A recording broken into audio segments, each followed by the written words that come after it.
Assalamualaikum warahmatullahi wabarakatuh. Alhamdulillahi rabbil alamin. Wassalatu wassalamu ala ashrafil mursalin Nabiyyina wa maulana Muhammadin wa ala alihi wa sahbihi ajma'in. Wa ashhadu an la ilaha illallah wahdahu la syarikalah.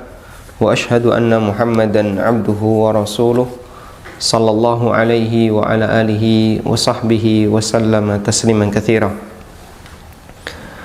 Alhamdulillah, kembali kita melanjutkan kajian pengantar fikih jual beli, dan kita akan melengkapi pembahasan tentang masalah hak khiyar sampai pada khiyar ghabn, khiyar yang keempat. Al-ghabnu secara bahasa maknanya adalah kurang. Sedangkan dalam fikih jual beli, makna ghabn adalah tindakan menipu yang mengurangi nilai barang atau nilai pembayaran, baik yang dilakukan penjual atau pembeli, sehingga disebut sebagai khiyar ghabn karena dia membodohi salah satu pihak, baik penjual maupun pembeli. Dan Allah Subhanahu wa ta'ala menyebut salah satu di antara nama hari kiamat adalah Yaumut Taghabun, hari di mana orang membodohkan dirinya sendiri karena dia merasa kurang amal di saat Allah Subhanahu wa ta'ala telah membuka hisab kepada manusia. Atau bagi orang kafir, dia merasa bodoh kenapa dia kafir. Bagi ahli maksiat, dia merasa bodoh kenapa dia ahli maksiat, dan seterusnya. Makanya Allah Subhanahu wa ta'ala sebut sebagai Yaumut Taghabun, dzalika Yaumut Taghabun. Itulah hari di mana manusia membodohkan diri mereka sendiri. Sedangkan khiyar ghabn berarti sebagaimana namanya, berarti dia hak khiyar yang diberikan oleh syariat dalam rangka untuk melindungi hak penjual atau hak pembeli karena ketidaktahuannya, karena kebodohannya terhadap kondisi barang, atau kebodohannya dalam proses transaksi, baik dilakukan dengan sengaja maupun tidak sengaja. Dilakukan dengan sengaja berarti ada niat jahat dari lawannya, misalnya penjual mau membodohi pembeli. Tidak sengaja karena misalnya dua-duanya nggak tahu. Nanti kita akan sebutkan contohnya, yang di situ ada ghabn yang disengaja dan ada ghabn yang tidak disengaja. Dari Anas bin Malik radhiyallahu anhu, Nabi sallallahu alaihi wasallam bersabda, la yahillu malu mri'in muslimin illa bi tibi nafsihi. Tidak halal harta seorang muslim kecuali dengan kerelaan pemiliknya. Sehingga ketika ada orang yang membawa harta orang lain dengan cara yang legal, namun orang itu dibodohi sehingga dia nggak nuntut, ya. Si A membawa harta si B dengan cara legal secara hukum negara, tapi si B dibodohi sehingga B nggak nuntut. Dan ketika B itu tahu lalu dia merasa nggak ridho, maka tidak halal harta yang dibawa oleh si A tadi kecuali dengan kerelaan si B. Ibnu Qudamah dalam Al-Mughni menyebutkan ada 3 bentuk transaksi yang diberi hak khiyar ghabn. Pertama adalah talaqi rukban. Sudah sempat kita singgung istilah ini. Talaqi rukban atau jemput bola. Ada orang yang datang ke pasar dengan membawa barang dagangan. Lalu orang itu dijemput oleh para tengkulak, ya. Saya kesulitan, ya, tengkulak itu istilah yang paling bagus apa? Semoga Anda bisa paham, ya. Ya, ini cerita di Padang karena saya sering dikritik. Jangan nyebut kulak, mereka nggak paham kulak, ya. Baik, Anda harus menyesuaikan bahasa saya, gitu aja. Kemudian petani yang datang membawa barang dagangan ini dijemput oleh tengkulak. Lalu barangnya dikulak semuanya, dibeli semuanya dengan harga yang murah sebelum petani ini tahu berapa harga yang ada di pasar. Kemudian petani ini tetap melanjutkan perjalanan, lalu dia tahu berapa harga yang ada di pasar.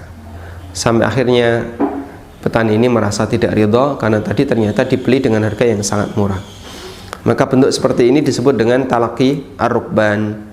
Dan Nabi SAW melarang talaqi rukban. Nanti kita akan sebutkan hadisnya karena digandengkan dengan larangan di bawahnya. Yang kedua adalah bai' najash. Bai' najash berpura-pura menawar atau memuji barang agar harganya naik. Berpura-pura menawar atau memuji barang agar harganya naik. Si A dan si B sedang melakukan transaksi jual beli, lalu datang si C ikut menawar, tapi sifatnya pura-pura.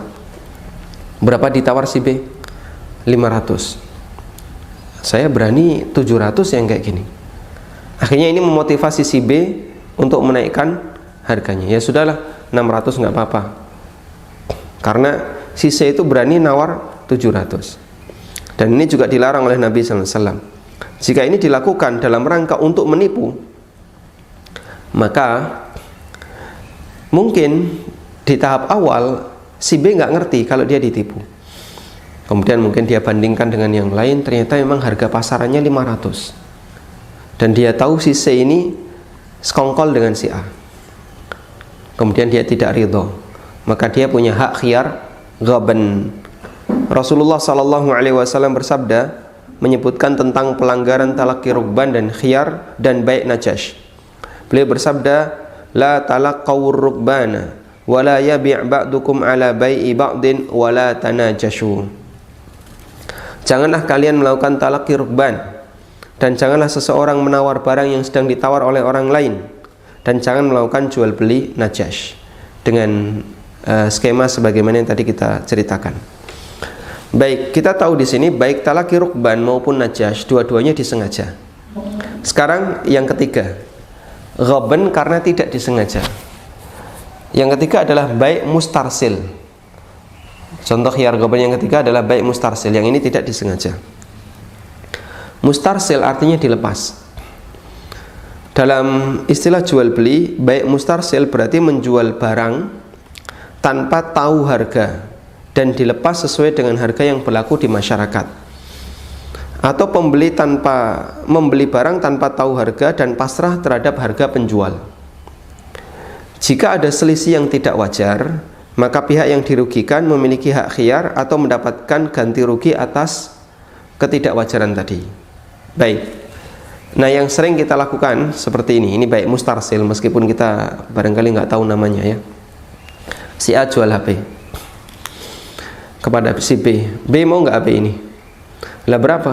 Wah, saya juga nggak ngerti ya harganya berapa. Lah kamu nawar berapa? Saya juga nggak tahu harganya berapa. Sama-sama orang kampung, tidak pernah mengakses internet atau jarang mengakses internet.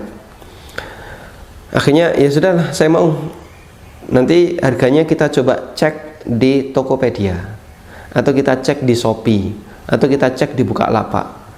Intinya mereka pasrah terhadap harga yang tertera di marketplace. Akhirnya dua-duanya ngecek. Baik si A maupun si B, kedua-duanya ngecek, ternyata harga pasarnya sekian. Menurut penjual, loh kok murah sekali. Menurut penjual si A, dia merasa terlalu murah. Padahal tadi sudah akad, sudah deal. Ya sudah ya, saya ambil barang ini, nanti untuk harganya kita mengikuti pasaran yang ada di marketplace. Maka si A, sekalipun dia sudah menjual barang itu, jika dia merasa dirugikan karena harganya terlalu murah, dia berhak untuk membatalkan. Demikian pula si B. Setelah dicek di marketplace, ternyata harganya mahal sekali. Padahal tadi sudah beli. Kalau sudah akad, pada asalnya tidak bisa dikembalikan secara sepihak, kecuali atas kerelaan kedua belah pihak, sebagaimana sudah kita pelajari. Namun di posisi ini si B merasa ini kemahalan dan saya nggak mau melanjutkan, dan itu dibenarkan dengan adanya hak khiyar ghaban. Transaksinya disebut dengan bai' mustarsil. Tayyib. Kemudian di sini saya sebutkan beberapa contoh kasus, diantaranya adalah perjanjian di nota. Dalam nota pembelian terkadang tertulis barang yang sudah dibeli tidak dapat dikembalikan atau ditukar kecuali jika ada perjanjian. Apakah pernyataan ini dibenarkan? Apakah ini menggugurkan hak khiyar bagi konsumen? Jawabannya, pernyataan ini dibenarkan dan tidak menggugurkan hak khiyar bagi konsumen. Penjelasan detailnya saya sebutkan di halaman 124. Dan sudah dibeli berarti sudah lazim. Jika sudah lazim berarti mengikat kedua belah pihak. Kalau sudah mengikat kedua belah pihak berarti tidak bisa dibatalkan sepihak.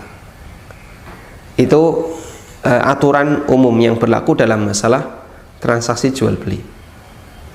Sehingga begitu sudah selesai akad, sudah berpisah antara penjual dan pembeli, berarti tidak ada lagi hak khiyar. Karena tidak ada lagi hak khiyar, maka baik penjual maupun pembeli tidak bisa membatalkan secara sepihak. Baik, sehingga begini, di nota baik ditulisi seperti ini maupun tidak ada tulisan seperti ini, hukum itu berlaku. Ketika ada orang melakukan transaksi jual beli, baik di nota ada tertera tulisan barang yang sudah dibeli tidak dapat dikembalikan atau ditukar kecuali jika ada perjanjian, baik ada tulisan itu maupun tidak ada tulisan itu, hukum itu berlaku. Karena memang hukum asalnya demikian. Sehingga kalau ada transaksi jual beli kemudian barang boleh dikembalikan seenaknya, itu merusak dunia. Misalnya ada kesepakatan manusia sedunia bahwa barang yang sudah dibeli boleh dikembalikan, itu bisa merusak dunia. Sudah beli kemudian nggak cocok, kembalikan. Sudah beli nggak cocok, dikembalikan. Anda bisa bayangkan kondisi di swalayan dengan keramaian seperti itu. Sudah struk, sudah terbit, transaksi selesai, orangnya pulang, nggak jadi kembalikan, nggak jadi kembalikan. Nanti jadinya nggak karuan transaksi ini. Makanya dalam transaksi jual beli, ketika akad itu sudah terjadi, maka dia lazim mengikat kedua belah pihak, sehingga tidak bisa dibatalkan secara sepihak, kecuali jika ada perjanjian. Kalimat kecuali jika ada perjanjian itu kan berarti sama dengan kecuali jika ada khiyar syarat.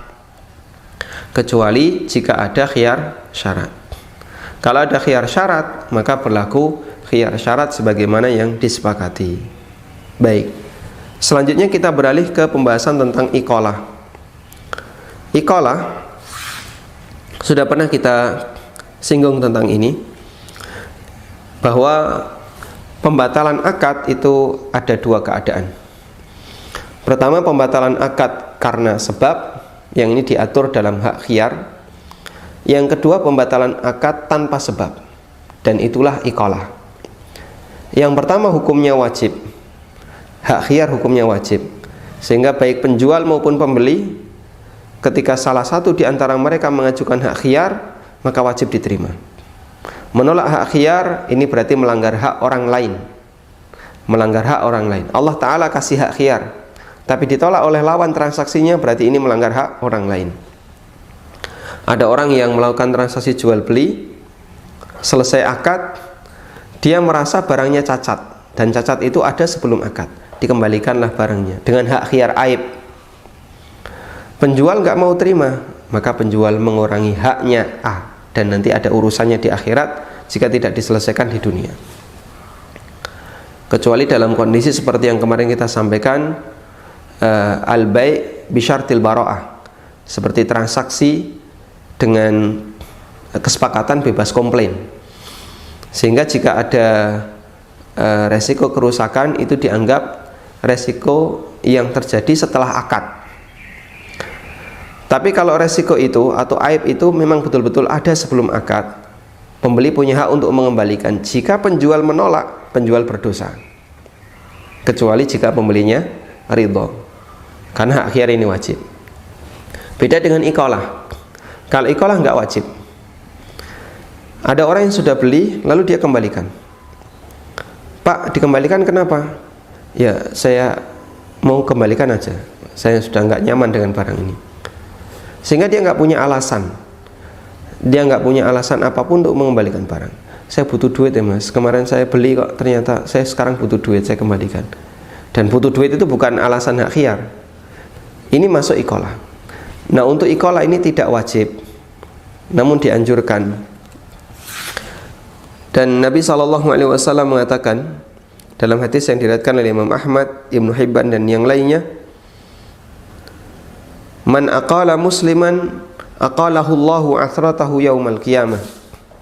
Siapa yang menerima pengembalian barang seorang muslim, maka Allah Ta'ala akan mengampuni dosanya di hari kiamat. Ini saya sebutkan di halaman 126. Tayyib. Kemudian tentang definisi iqalah, di sini saya mengutip keterangan di Al-Mughni Ibnu Qudamah dan Bada'i As-Sana'i Al-Kasani. Mereka mendefinisikan iqalah dengan pengertian raf'ul aqdi wa ilgha'u hukmihi wa atharihi biridha tarafaihi. Membatalkan akad dengan tidak memberlakukan hukum dan konsekuensinya dengan kerelaan kedua belah pihak. Itu definisi iqalah. Membatalkan akad berikut seluruh konsekuensi hukum dan pengaruhnya dengan kerelaan kedua belah pihak. Penjual rela, pembeli juga rela. Tapi kalau salah satu tidak rela, maka iqalah tidak bisa dilakukan. Saya ingin kembalikan barang tanpa alasan. Penjualnya nggak mau, ya sudah, berarti saya nggak bisa untuk memaksa dia. Karena iqalah sifatnya anjuran dan tidak wajib. Tapi kalau penjualnya mau, dia terima barang itu, lalu uangnya dikembalikan, itu menjadi sebab diampuninya dosa bagi penjual. Masya Allah. Kemudian tentang takyif fikih iqalah, Anda bisa buka halaman 127. Takyif fikih iqalah. Takyif fikih artinya pendekatan fiqhiyah untuk memahami kasus. Takyif fikih iqalah berarti pendekatan fikihiyah untuk iqalah. Iqalah itu sejatinya seperti apa? Ulama berbeda pendapat dalam memahami takyif fikih iqalah. Pendapat pertama mengatakan iqalah itu pembatalan akad. Iqalah itu pembatalan akad dan bukan akad baru. Ini merupakan pendapat Syafi'iyah, Hambali dan Muhammad bin Hasan. Baik, kita bandingkan dengan pendapat yang kedua. Pendapat yang kedua mengatakan iqalah itu transaksi yang baru. Saya beli HP dengan harga 3 juta. HP saya bawa, uang sudah saya serahkan. Ini akad pertama. Terus saya pulang. Sampai di rumah, saya butuh duit, merasa nggak cocok dengan barang ini. Atau saya sampai di rumah merasa kayaknya ada barang tetangga yang dijual dan harganya lebih murah, sama dengan barang ini.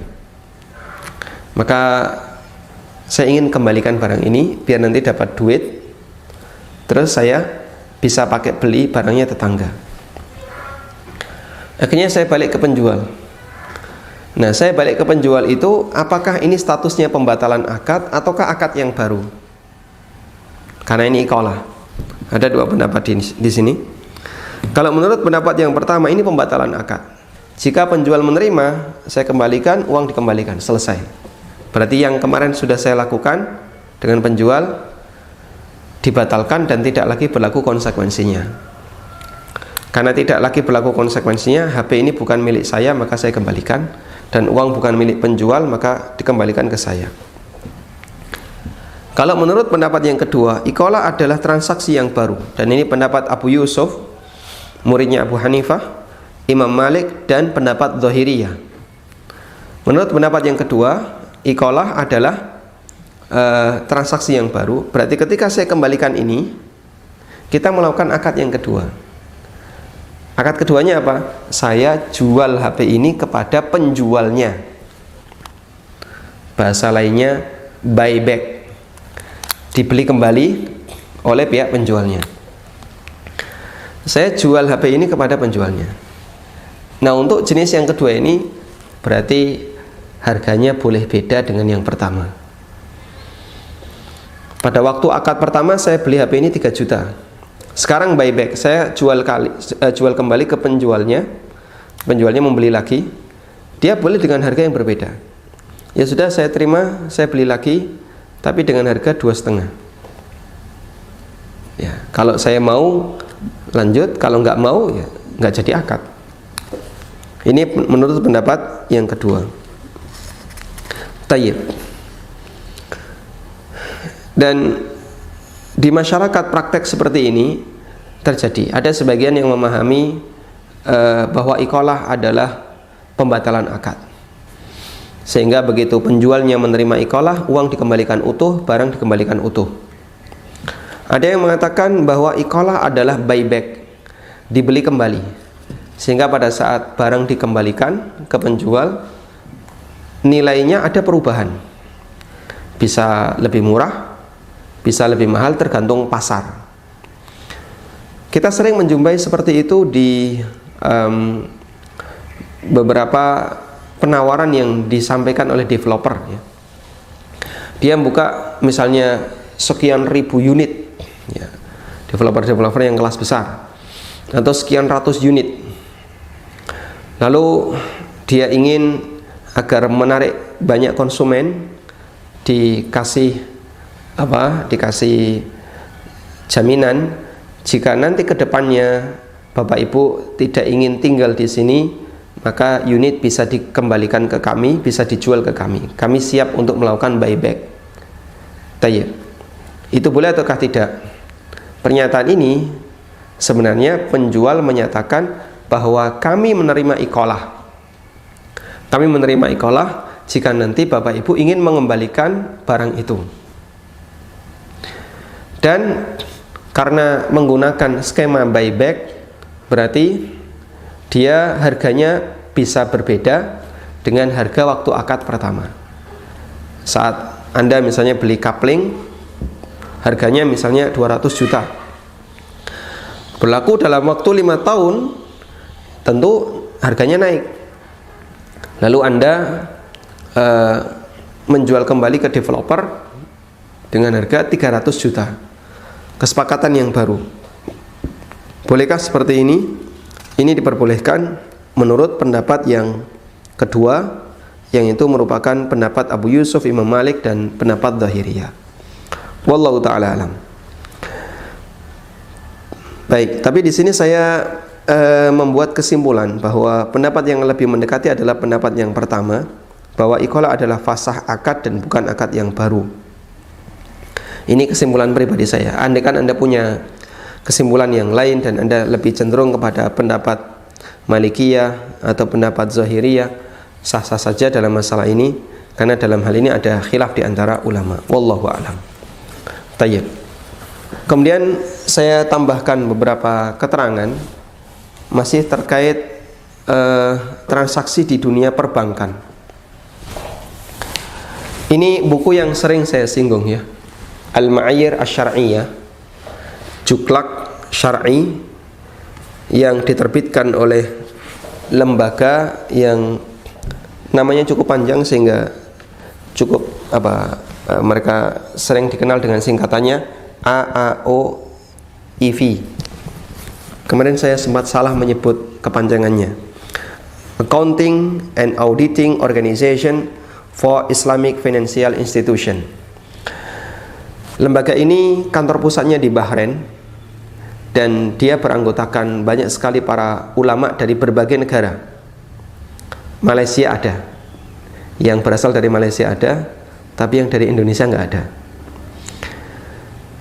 Termasuk diantaranya adalah para ulama yang fokus di bidang muamalah, yang saya jadikan bukunya sebagai referensi untuk menulis buku ini, yaitu Syekh Dr. Yusuf Asy-Syubaili dan beberapa masyayikh yang lainnya. Mereka membuat ini, tujuan besarnya adalah sebagai panduan bagi perbankan syariah internasional agar sejalan dengan koridor syariah. Dan ini yang sering dijadikan acuan Al-Ustadz Dr. Erwandi Tarmizi dalam beberapa workshop dunia perbankan, baik diterapkan untuk koperasi, untuk BMT, maupun perbankan syariah. Makanya beliau selalu menyarankan agar bank syariah di Indonesia itu bisa lebih maksimal menjalankan syariah, kita sarankan kembali kepada ma'ayir syariah. Meskipun untuk sementara ini bank syariah di Indonesia lebih banyak merujuk kepada fatwa DSN MUI. Dan itulah yang menyebabkan kadang terjadi perbedaan pendapat antara keterangan yang disampaikan oleh asatidzah Ahlussunnah seperti Ustadz Irwandi, Ustadz Arifin Badri, yang mereka lebih mengacu kepada ma'ayir syariah ini, sementara pihak perbankan syariah kadang mereka mengacu kepada fatwa DSN. Dan memang ada beberapa poin perbedaan antara ma'ayir syariah dengan fatwa DSN. Tayyib, saya mau sedikit menyinggung terkait masalah khiyar syarat yang kemarin kita sebutkan ya. Jadi dalam khiyar syarat kemarin telah kita sampaikan, posisi pembeli dia diperbolehkan untuk memanfaatkan barang atau membawa barang itu sesuai dengan izin yang diberikan oleh penjual. Nah, yang jadi pertanyaan, bolehkah pembeli menjual barang itu kepada orang lain di masa rentang khiyar syarat? Gambarannya kayak gini ya. Baik.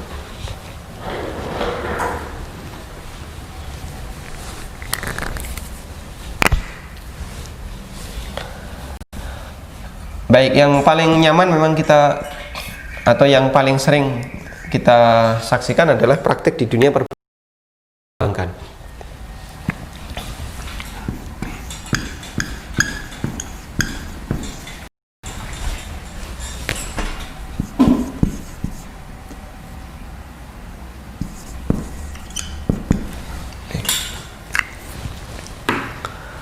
Ada nasabah, ada bank, ada dealer. Trilogi transaksi perbankan. Nasabah menyampaikan penawaran kepada bank. Misalnya nasabah butuh motor atau butuh mobil. Di tahap ini kemarin berkali-kali kita sampaikan bahwa tidak boleh ada akad dan tidak boleh ada DP. Bolehnya ada hamis jiddiyah, yang itu sifatnya adalah uang jaminan. Kenapa tidak boleh ada akad? Karena bank belum punya barang, dan kalau belum punya barang maka penjual tidak boleh menjual. Selanjutnya, setelah pengajuan nasabah dikabulkan, nasabah atau bank membeli unit ke dealer, dilakukan transaksi biasa. Baik, yang jadi masalah karena pihak bank belum memiliki barang, tidak boleh menjual ke nasabah. Masalah yang kedua adalah bank sebisa mungkin jangan sampai ada stok yang mengendap, sehingga kalau dia beli barang ke dealer lalu barang diantar ke bank, nasabah nggak jadi beli, maka otomatis mobil itu akan nganggur di bank, dan itu hal yang paling ditakuti oleh bank, punya stok atau punya persediaan. Karena itulah pihak ma'ayir syariah menyebutkan boleh bagi bank untuk minta khiyar syarat. Ya, di sini dikasih khiyar syarat.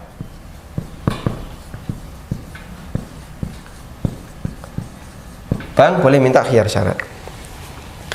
Wahai Pak dealer, saya minta waktu, mobil ini saya bawa dulu selama 3 hari atau sekian hari, dengan kesepakatan jika nanti mobil ini saya bawa, saya akan tawarkan ulang ke nasabah apakah dia jadi beli atau tidak. Jika jadi beli, maka saya bayar kekurangannya. Jika tidak jadi beli, maka mohon maaf, mobil saya kembalikan. Nah, di masa rentang khiyar syarat itu bank ngasih DP, sehingga alur satu di sini adalah bank bayar DP. Sudah, mobil dibawa oleh bank atas izin dari dealer, dan dealer mengizinkan boleh dibawa dulu selama misalnya khiyar syaratnya di sini 3 hari. Nah, selama rentang 3 hari bank menawarkan ini saya kasih garis putus-putus artinya belum terjadi akad tapi sifatnya baru calon akad. Bank menawarkan barang itu ke nasabah. Dilakukanlah rencana akad. Dilakukan rencana akad. Sudah? Ketika dilakukan rencana akad, boleh nggak nasabah membatalkan? Boleh. Kenapa? Karena dia punya hak khiyar majlis. Di sini kan ada khiyar majlis. Ada khiyar majlis. Kok bisa Pak ada khiyar majlis? Nah, setiap akad ada khiyar majlisnya. Ya, selama nasabah dan bank berada di majelis akad, nasabah punya hak pilih antara melanjutkan atau membatalkan. Bagian ini yang paling beresiko bagi bank. Ini resikonya bank.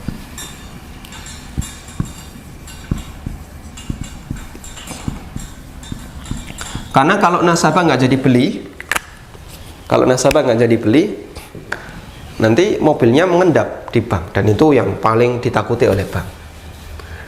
Baik, sekarang yang jadi pertanyaan, bolehkah pihak bank minta izin kepada dealer untuk menjualkan barang tadi selama masa khiyar syarat 3 hari untuk menjualkan mobil tadi ke nasabah?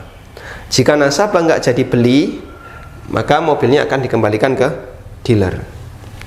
Di Juklak atau di Ma'ayir Syariah di bab tentang murabahah ya, di bab tentang murabahah poin 2.3.5 dinyatakan ya juzu antastariyal muassasatu as-sil'ata ma'ashtirati haqqil khiyar laha khilala muddatin ma'lumah fa idza lam yashtaril amilu as-sil'ata amkanaha raddas sil'ati ilal ba'i dimna tilkal muddati bimujibi khiyari syartil muqarrari syar'an. Diperbolehkan bagi muassasah, bagi lembaga keuangan untuk membeli barang ya. Kita lihat di sini ya.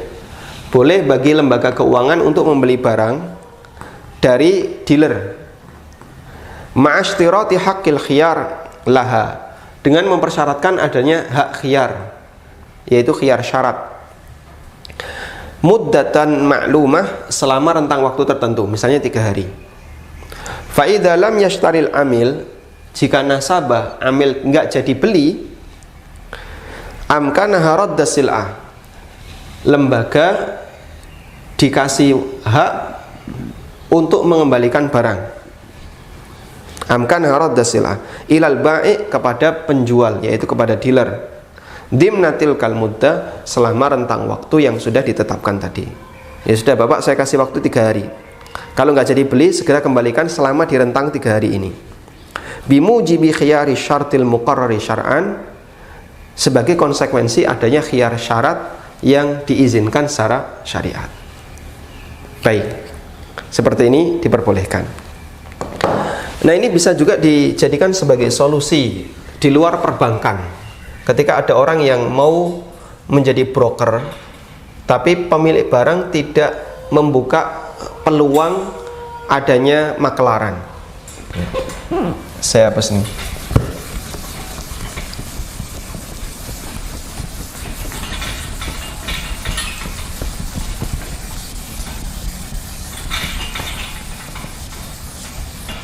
Sehingga misalnya ada seperti ini ya, penjual 1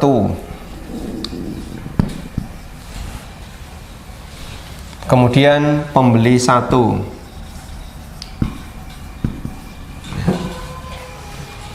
Lalu di sini ada pembeli 2. Ini kelihatan nggak? Yang sini kelihatan? Oke. Tayyib. Objeknya misalnya motor. Ya. Pembeli 1 ini dia pedagang motor. dia beli motor dari penjual satu, beli motor dia. Tapi dia pedagang motor. Lalu dia minta hak khiyar selama 3 hari. Ada khiyar syarat 3 hari. Sudah? Nah, selama rentang 3 hari itu pembeli boleh minta izin kepada penjual satu. Pak, nanti motor ini akan saya jual ke pembeli 2 yang asli. Jika dia tidak jadi beli, tolong saya dikasih izin untuk mengembalikan barang. Dan jika penjual satu boleh mengizinkan, maka model skema seperti ini hukumnya diperbolehkan. Baik, ada banyak pertanyaan yang disampaikan oleh penerbit buku ya. Penerbit buku. Jadi penerbit buku yang dia open PO, ini penerbit.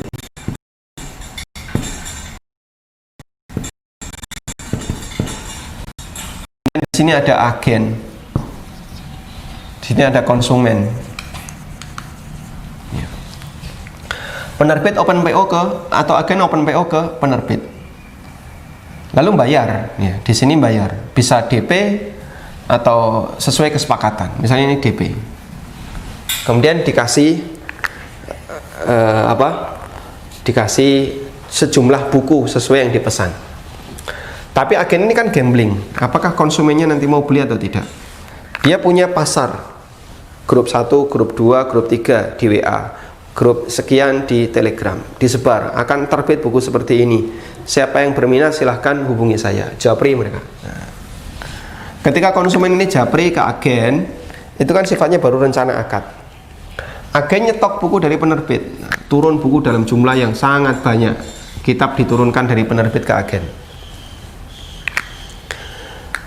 Kitab yang jumlahnya sangat banyak tadi menjadi resiko agen. Jika konsumen nggak jadi beli, yaitu resikonya agen. Nah, agen bisa minta kepada penerbit hak khiyar syarat dengan kesepakatan jika nggak jadi beli, buku dikembalikan. Ini juklak yang atau sebagaimana keterangan di juklak Mayir Syariah. Kemudian tentang hamis jiddiyah, ini juga disebutkan di sini yang kemarin kita singgung ya. Hamis jiddiyah tadi uang penjaminan. Jadi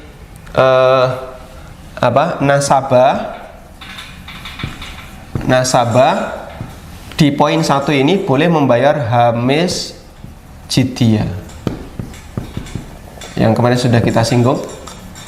Ini diatur juga di Ma'ayir Syariah di poin 2.5.3.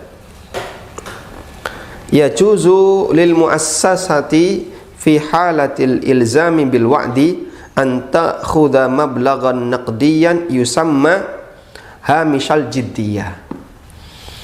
Boleh bagi lembaga keuangan ketika mereka melakukan ilzam bil wa'di, melakukan ikatan perjanjian, rencana akad, an ta'khudha mablaghan naqdiyan, untuk mengambil sejumlah uang yang disebut dengan hamis jiddiyah.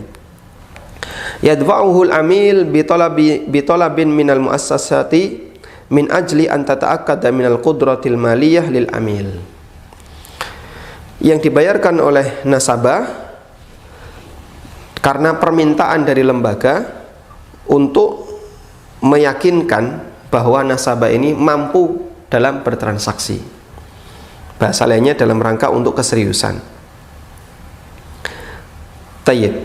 Namun dengan catatan wala yu'tabaru hamishal jiddiyah urbunan. Tapi hamis jiddiyah itu bukan urbun. Hamis jiddiyah ini bukan DP. Ini bukan DP. Ya, bukan DP. Sehingga bedanya apa? Kalau ini bisa hangus, ini nggak bisa hangus. Ini nggak bisa hangus. Kalau nggak jadi beli, tetap dikembalikan. Seperti itu nih. Pembeli satu beli motor ke penjual satu. Dia bayar DP. Nah ini bisa hangus. Pembeli 2 pesan motor ke pembeli 1. Ini bayar hamis jidi. Tapi ini nggak bisa hangus. Kalau ini boleh hangus, ini nggak boleh hangus. Karena hamis jidi dia sifatnya hanya uang penjaminan. Wallahu ta'ala alam. Tayyib. Bagi Anda yang tertarik untuk belajar masalah perbankan dan ingin menerapkannya di lingkungan Anda yang bekerja di koperasi maupun atau para mahasiswa juga, ada banyak yang menghubungi saya ingin misalnya dijadikan narasumber dalam penelitiannya. Buku ini sangat recommended untuk dijadikan sebagai acuan karena cukup detail dan tidak berbelit-belit, tidak menyebutkan khilaf, tidak menyebutkan tarjih, tidak menyebutkan takyif fikih, hanya disebutkan qararot, ya, kesimpulan-kesimpulan dalam bentuk pernyataan dan diterima di berbagai negara muslim sehingga bisa dijadikan sebagai referensi. Wallahu ta'ala alam. Wa sallallahu ala nabiyyina Muhammadin wa ala alihi wa sahbihi wa sallam. Wa akhiru da'wana alhamdulillahi rabbil alamin. Dan selanjutnya kami persilahkan bagi Anda yang mau bergabung di nomor sebagaimana biasanya 0812 2444 3344.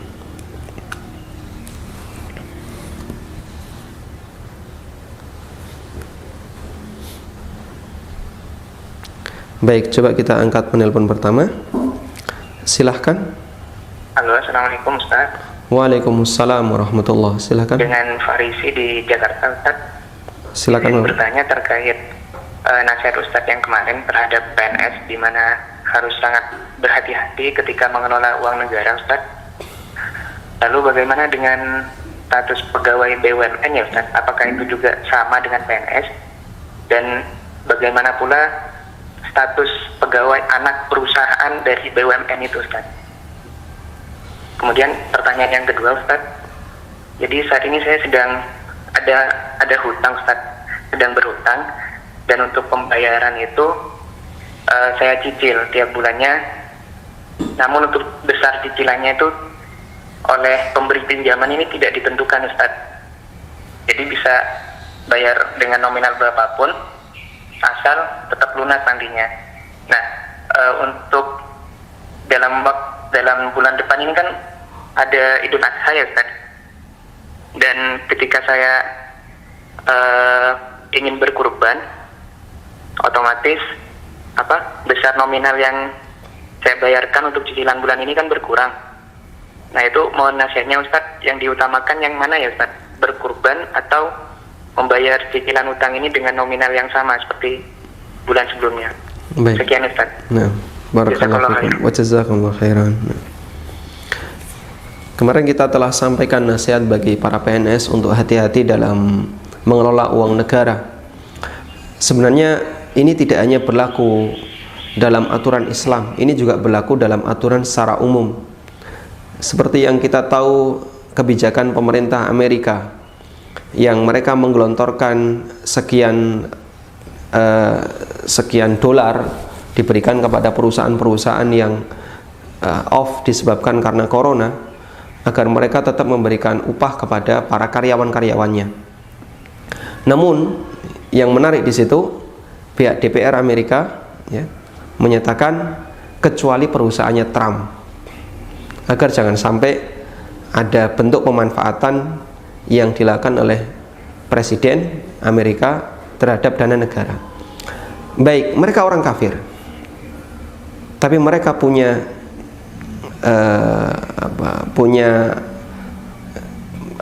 izzah dalam bentuk ingin menjaga kehormatannya, punya kredibilitas, sehingga mereka tahu tindakan seperti ini tidak sopan di hadapan orang lain, tidak sopan dalam undang-undang. Sebagaimana pula di negara-negara yang mereka menjaga ketertiban dalam masalah ini. Jepang yang hampir nilai korupsinya sangat rendah.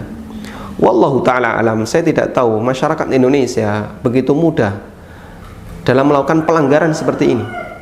Meskipun mereka muslim, dengan berbagai macam alasan.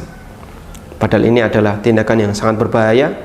Sekali lagi kami ingatkan, seharusnya muslim yang dia punya iman kepada hari akhir, dia tahu kalaupun saat di dunia aman, tidak ada yang menangkapnya, tidak ada yang bisa menghukumnya. Ingat, ada kehidupan yang kedua, yaitu kehidupan di akhirat yang isinya hisab, dan Allah Subhanahu wa ta'ala tidak akan pernah membiarkan setiap tindakan kezaliman hambanya. Sebagaimana yang Allah firmankan, wala tahsabannallaha ghafilan amma ya'maludz zalimun. Jangan sampai kalian menyangka bahasanya Allah akan melupakan perbuatan yang dilakukan oleh orang-orang zalim. Innama yuakhiruhum liyaumin tashkhasu fihi al-absar. Allah akhirkan hukuman bagi mereka untuk Allah berikan pada satu hari di mana semua mata terbelalak. Tashkhasu fihi al-absar, semua mata terbelalak disebabkan karena melihat siksa. Waliyadzubillah, ketika seorang hamba kaya di dunia, namun ternyata dia harus menjalani siksaan yang bertubi-tubi di akhirat disebabkan karena dia tidak amanah terhadap uang rakyat. Dan itu berlaku baik bagi PNS maupun karyawan non PNS selama perusahaan tempat dia bekerja adalah perusahaan milik negara. Dan ini bahkan juga berlaku dalam perusahaan swasta. Mengambil hak orang lain hukumnya terlarang, baik orang lain itu sifatnya pribadi, individu, maupun orang lain itu masyarakat yang majmuk. BUMN, badan usaha milik negara, berarti yang dikelola adalah aset negara, yang dikelola adalah properti negara, meskipun karyawannya bukan PNS misalnya. Termasuk anak perusahaan BUMN, yang dikelola adalah properti negara. Sehingga semuanya harus hati-hati. Intinya jangan sampai mengambil hak orang lain, baik pribadi apalagi masyarakat, yang itu bukan hak kita. Jika kita mengambilnya, maka akan ada perhitungan kelak di yaumil akhir. Seperti kita tahu, perizinan di Indonesia itu Masya Allah, hampir sulit sekali kita jumpai perizinan yang tidak melibatkan sogok. Sangat sulit kita jumpai, apalagi untuk kelas bisnis yang nilainya besar. Dan pelakunya muslim. Yang nyogok itu tahlilan, yang disogok juga tahlilan. Baik, saya tidak bahas hukum tahlilannya, tapi kita tahu itu salah satu di antara identitas muslim di Indonesia. Yang menerima sogok mungkin yasinan, artinya pelakunya muslim. Bahkan mereka beralasan, dengan cara ini kan saya bisa berangkat haji, saya bisa bayar zakat. Wallahu ta'ala alam. Kemudian yang kedua tentang masalah utang yang cicilannya tidak ditentukan oleh pemberi utang. Sebentar lagi akan ada Idul Adha dan Anda ingin berkorban, mana yang didahulukan? Jika utangnya mendesak untuk segera dilunasi, maka silahkan Anda dahulukan utang, dahulukan pembayaran utang. Tapi kalau tidak mendesak untuk dilunasi, Anda bisa berkorban. Dan sebaiknya mungkin Anda izin ke pemberi utang, bagaimana kalau cicilan untuk bulan ini saya tidak bisa maksimal, hanya bisa bayar sekian karena saya mau kurban. Kalau misalnya beliau menganggap silahkan, ya, membolehkan, maka silahkan Anda lakukan. Wallahu a'lam. Tayyib. Kita baca pertanyaan melalui WA. Baik, yang pertama Ustaz, kalau masih punya hutang zakat mal, apa boleh berkurban? Yang kedua, resep obat yang ada morfinnya seperti obat pereda nyeri pasca operasi, apa halal dikonsumsi? Kalau masih punya utang zakat, apakah boleh kurban? Jawabannya dahulukan utang zakat, karena itu wajib. Dan kurban hukumnya anjuran menurut pendapat jumhur, sehingga dahulukan utang zakat. Wallahu alam. Untuk obat yang mengandung morfin, untuk obat penenang ya, apakah ini boleh dikonsumsi? Ada banyak sekali obat penenang, obat bius dan seterusnya yang itu mengandung unsur penghilang rasa, dan unsur penghilang rasa itu seperti ada dalam khamr, sehingga kadang orang nggak sadar ya, terutama untuk bius total ya, yang sampai hilang kesadaran. Apakah ini boleh dikonsumsi? Penjelasan yang disampaikan oleh Imam Ibnu Utsaimin ketika beliau ditanya tentang apa bedanya khamr yang hilang akal hukumnya haram dengan bius yang bisa menghilangkan kesadaran, sementara itu difatwakan boleh oleh para ulama. Jawab beliau, ada yang berbeda antara khamr dengan bius. Bedanya apa? Bedanya apa? Bedanya adalah ngefly, kata beliau. Ngefly. Sehingga dalam khamr itu ada dua unsur. At-taladzud, dia menikmati ketika minum khamr itu. Dan yang kedua ada unsur hilang akal, ngefly. Sementara ketika orang itu dibius, taladzud tidak ada orang yang menikmati bius. Dibius, wah enak aja, enak dibius kok enak aja, tidak ada. Orang secara umum tidak mau dibius, dia pengennya kalau bisa jangan dibius total. Bahkan sedang operasi saja, ketika dokter ngasih pilihan mau bius total atau bius lokal, kebanyakan pasien milih bius lokal karena dia nggak mau sampai hilang sadar. Yang kedua, betul kadang bisa menghilangkan kesadaran, tapi karena unsur taladudnya tidak ada, maka bius hukumnya beda dengan khamr. Wallahu a'lam. Tayyib, kita coba angkat penelpon berikutnya. Silahkan. Assalamualaikum warahmatullahi wabarakatuh. Waalaikumsalam warahmatullahi wabarakatuh. Ustaz, Ana Adam dari Tangerang Selatan, Pak. Silakan, Pak. Ya, Ana ingin bertanya beberapa pertanyaan nih, Ustaz. Ini berkenaan tentang Ana ini kan ada ditawarkan teman Ana ini kan sebagai peternak. Nah, beliau ini butuh pakan yang berkualitas lah. Nah, beliau ditawarkan dengan Ana untuk Ana, mungkin kalau Bapak ada kenalan atau koneksi yang hubungannya dengan supplier ternak, silakan supply dengan saya. Nah, tetapi di kondisi itu Ana nggak memiliki modal dalam artian untuk membeli pakan itu dari supplier.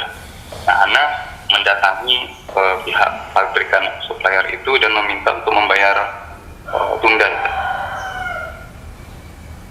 Nah, kemudian ada permasalahan lagi yang muncul ketika supplier itu membolehkan atau apa untuk transportasinya, Ana tidak memilikinya untuk diantarkan ke peternak teman Ana. Lantas Ana mencari dan membuat kesepakatan untuk membayar tunda juga. Nanti setelah pembayaran dari peternak baru Ana bayarkan ke pihak supplier dan pihak transportasi. Nah, untuk hukum seperti itu gimana, Ustaz? Baik. Satu lagi, Ustaz. Ini berkenaan dengan giveaway sebenarnya yang ada di media sosial. Soalnya ada dua hal sih, Ustaz, yang Ana masih bingung. Misalkan Ana sebagai yang membuat giveaway itu seperti apa? Bisa diulang, Pak? Tidak cukup jelas istilahnya tadi. Untuk giveaway, Ustaz. Giveaway. Ada dua hal yang masih Ana bingungkan, Ustaz. Baik. Ini berkenaan tentang Ana yang mengadakan giveaway itu dengan syarat mention, share, like, dan follow seperti itu, Ustaz. Nah, dan yang kedua, ini kan banyak banget, Ustaz, agensi-agensi giveaway yang menawarkan mungkin kalau ada all shop ataupun penjual yang ingin ikut serta dalam giveaway, nanti Ana membayar ke pihak agensi untuk dengan sejumlah uang tertentu, kemudian nama Ana dicantumkan dalam kegiatan giveaway tersebut dan wajib untuk di follow. Nah, dan intinya itu sebenarnya untuk mencari follower aja sih, Ustaz. Kalau Ana yang itu hukumnya seperti apa, Ustaz? Baik. Itu aja, Ustaz. Baik. Barakallahu fikum. Jazakumullah khairan. Baik, untuk pertanyaan yang pertama mengenai kondisi Anda yang menjadi intermediate antara peternakan dengan supplier. Anda tidak punya uang yang cukup untuk kulaan dan Anda juga tidak punya dana yang cukup untuk transport. Bagaimana skema yang tepat? skema yang tepat bisa dengan akad wakalah, dan nanti Anda dapat fee sesuai yang disepakati. Misalnya ya, Anda menjadi wakil bagi peternak. Pak, tolong carikan pakan. Nah, baik, akan saya carikan. Nanti saya dikasih berapa? Per ton nanti Bapak saya kasih sekian juta per ton. Akhirnya Anda carikan pakan dari beberapa supplier. Nah, ketika pakan itu masuk ke peternak, maka Anda berhak mendapatkan fee dari peternak, karena Anda adalah wakil dari konsumen. Karena wakil itu bisa dari penjual, sebagaimana pula bisa dari konsumen. Wakil dari konsumen, dari pembeli, berarti dia bertugas sebagai wakilnya pembeli untuk mencarikan barang. Setelah dapat, nanti diupah sesuai dengan yang disepakati. Nah, kelebihan dari wakalah ini, jika terjadi resiko, Anda tidak bertanggung jawab. Misalnya, ya, terjadi resiko, ternyata peternak itu nggak bayar ke supplier karena gagal panen, peternaknya rugi, akhirnya dia nggak bayar ke supplier, maka Anda tidak bertanggung jawab untuk memenuhi pembayaran ke supplier, karena Anda hanyalah wakil. Begitu sudah terjadi akad, selesai tugas Anda. Namun kekurangannya, pendapatan Anda mungkin lebih kecil karena Anda tidak bisa menentukan margin. Anda hanya dikasih fee. Berbeda dengan skema yang kedua. Ini skema yang pertama tadi wakalah ya. Skema yang kedua adalah Anda melakukan al-wa'du bil bai', murabahah atau transaksi musawamah, di mana Anda sebagai penyedia barang sebelum, atau melakukan rencana akad sebelum Anda memiliki barang. Baik, sederhananya kayak gini. Peternak pesan kepada Anda. Nah, pesan kepada Anda berupa pakan. Anda belum punya pakan, maka tidak boleh ada transaksi. Kenapa? Anda tidak punya barang. Orang yang tidak punya barang tidak berhak, tidak boleh melakukan akad. Lalu Anda beli pakan ke supplier, kulak pakan ke supplier dengan harga tertentu, tapi belum bayar. Kemudian oleh supplier Anda minta agar supplier mengirimkan pakan tadi ke peternak. Boleh nggak kayak gini? Boleh. Namun dengan syarat, sebelum sampai di tempatnya peternak, Anda harus menerima barang itu. Anda harus menerima barang itu, karena kita baru boleh menjual setelah menerima barang. Anda terima dulu, misalnya di jalan ya, di jalan pakan dikirim, Anda di jalan menghadang truk yang sedang ngirim pakan. Baik, di jalan dihadang, kemudian diperiksa, oh sudah sesuai yang Anda inginkan. Baik, selanjutnya Anda bareng-bareng bersama truk ini ke peternak tadi, terus melakukan akad dengan peternak. Anda boleh ngambil margin di situ sesuai yang Anda inginkan. Nah, di sini ada resikonya. Jika peternak nggak jadi beli, maka barang itu jadi resiko Anda, dan Anda tidak berhak dapat pembayaran dari peternak. Dan peternak berhak untuk nggak jadi beli. Kenapa berhak? Karena belum akad. Selama belum akad, peternak berhak untuk tidak jadi beli. Wallahu a'lam. Nah, masalah pembayaran di belakang itu sifatnya hanya hal teknis. Boleh-boleh saja Anda membayar pakannya dari pakan yang dikirim oleh supplier, bayarnya di belakang, sebagaimana Anda juga boleh membayar armadanya, transportasinya di belakang. Karena dalam akad jual beli tidak disyaratkan harus dibayar tunai, dan itu berkali-kali kita singgung. Berikutnya tentang giveaway. Saya bahas ini di buku saya Halal Haram Bisnis Online, dan insya Allah setelah pembahasan pengantar fikih jual beli ini, kita akan beralih ke buku Halal Haram Bisnis Online. Di situ saya bahas tentang giveaway, dan kesimpulannya ulama memberikan dua rincian ya. Pertama, giveaway yang gratisan. Orang berhak untuk dapat hadiah jika memenuhi persyaratan yang ditetapkan oleh merchant, tapi gratis, dia nggak perlu bayar, cuman mengikuti sesuai yang disyaratkan. misalnya mention, share, like, atau follow, atau yang lainnya, atau ngasih review, atau yang lainnya. Lalu dia dapat hadiah sesuai dengan aturan yang berlaku. Hukumnya diperbolehkan karena tidak ada unsur judi di sana. Yang kedua, giveaway yang berbayar. Giveaway yang berbayar. Misalnya untuk bisa ikut giveaway ini, Anda harus daftar senilai 10.000. Nanti silahkan ikut kuisnya. Jika berhasil menjawab, Anda dapat hadiah. Ini judi. Karena 10.000 ini iwat, ya, pembayaran. Sementara dia belum tentu dapat hasil, belum tentu dapat muawad. Kadang dapat, kadang tidak. Berarti di situ ada unsur gorornya. Baik, barangkali Anda bisa menyimak ulang penjelasan yang dulu pernah kita sampaikan tentang keseimbangan iwat dan muawad, dan insya Allah nanti kita akan ulang lagi. Di situ berarti ada gorornya karena sudah bayar tapi belum tentu dapat hasil. Nah, ini nggak boleh.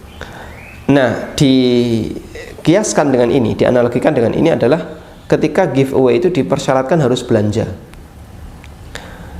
Untuk bisa ikut giveaway, Bapak harus belanja dulu minimal 100.000.